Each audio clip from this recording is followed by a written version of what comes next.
اندر کچھ باہر کچھ. کہا کہ حنظلہ منافق ہو گیا ہے, اپنے آپ کو بول رہا ہے, ہم دوسرے کو بولتے ہیں. اس حدیث سے, اس واقعے سے پیغام یہ ہے کہ اپنے آپ کے بارے میں سوچیں ہم کہاں ہیں. دوسروں پہ انگلی بہت اٹھاتے ہیں, اپنے بارے میں سوچیں. جو ایک انگلی دوسرے کو اٹھا رہے ہو, باقی انگلی اپنی طرف ہے. ہم اپنے بارے میں سوچیں. ابو بکر صدیق نے کہا کیا ہو گیا, کیا بول رہے ہو تم, اپنے آپ کو منافق بولا. ہاں ایسے ہی ہے. کہا کیوں؟ کہا جب ہم اللہ کے رسول صلی اللہ علیہ وسلم کی خدمت میں ہوتے ہیں تو بہت کچھ جذبات ہوتے ہیں, بڑے ایمان جو ہے جوش میں ہوتا ہے. گھر آتے ہیں کھیتی باڑی میں, اپنے بچوں میں, تو باغات میں, تو پھر وہ ایمان کا لیول وہ نہیں ہوتا. کہا یار کنڈیشن تو ادھر بھی وہی ہے. کہا چلو اللہ کے رسول کے پاس. دونوں پہنچے نبی صلی اللہ علیہ وسلم کی خدمت میں. کہا اللہ کے رسول ایسا ایسا معاملہ ہے. کہا کہ دیکھو یہ وقت کی بات ہے, اگر تمہارا ایمان, تمہاری کیفیت جیسی میرے پاس ہوتی ہے, ویسے ہی اگر تمہارے گھروں میں اور بازاروں میں تمہاری کیفیت رہنے لگ جائے, لصافحتکم الملائکۃ علی فرشکم وعلی طرقکم, تمہارے راستوں میں, تمہارے بستروں میں آ کر فرشتے تم سے مصافحہ کرنے لگیں گے. یعنی اس مقام کو اگر تم پہنچ جاؤ گے, تمہارا ایمان جو بات سنتے وقت ہوتا ہے وہی کیفیت اگر ادھر بھی رہے گی. لیکن یہ وقت کی بات ہے, ایمان کم زیادہ ہوتا رہتا ہے, لیکن احساس زندہ ہے کہ ہماری کیفیت غلط ہو رہی ہے. یہاں وہ احساس ختم ہو گیا. ہم دوسرے کے بارے میں بڑے جلدی بولتے ہیں, اپنے بارے میں سوچیے ہم کہاں ہیں. حضرت ثابت بن قیس, بڑی بلند آواز تھی ان کی.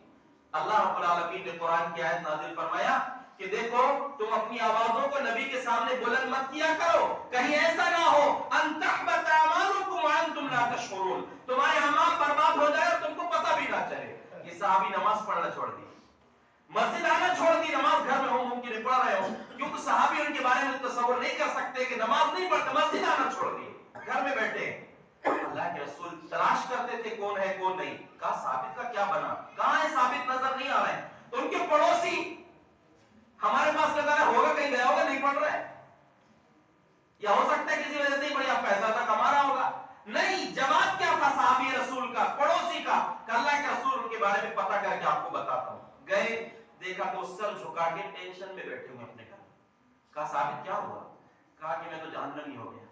ہم دوسرے کو بڑے جلدی بولتے ہیں, یہ صحابی اپنے آپ کو بول رہے ہیں کہ میں جہنمی ہو گیا. کہا کیا بات ہے؟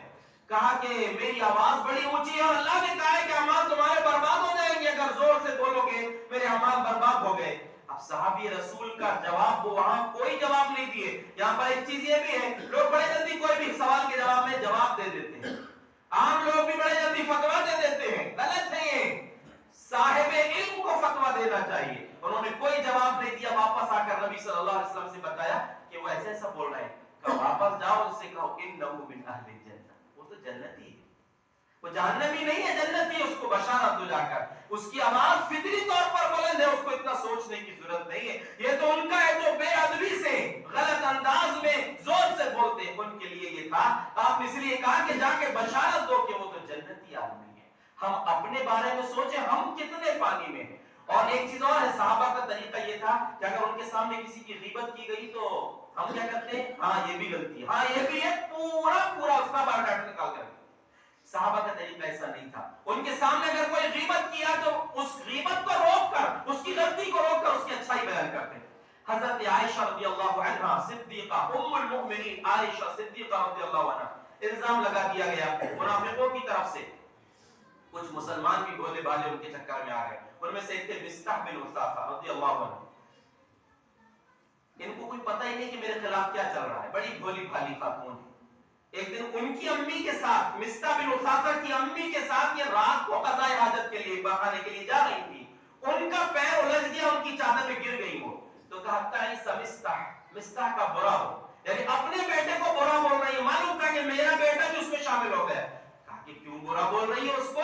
انہو شہید بدرن, وہ ایسا عظیم صحابی ہے کہ وہ غزوہ بدر میں شریک ہوا ہے. اور غزوہ بدر میں شریک ہونے والے صحابہ اتنے خوش قسمت ہیں, اللہ نے ان کو خاص طور سے کہا تھا اعملوا ما شئتم قد غفرت لكم. اے میرے نبی کے بدری صحابہ, جو پہلی جنگ تھی اسلام اور کفر کی, بدر میں جو جتنے لوگ آئے تھے سب کو میں نے معاف کر دیا ہوں, جو جی میں کرو, تم جو بھی عمل کرو سب معاف تمہارے لیے میں نے معاف کر چکا ہوں تم کو. لیکن اس کا مطلب نہیں تھا تو آزاد مل گئی کچھ بھی کرو. پھر بھی وہ لوگ ڈرتے تھے, پھر بھی ان کے عمل اچھے تھے.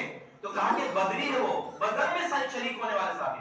کہا کتنی بھولی ہو تم کو کچھ نہیں معلوم. کہا کیا ہوا؟ کہا تمہارے خلاف جو چل رہا ہے پروپیگنڈا, اس میں یہ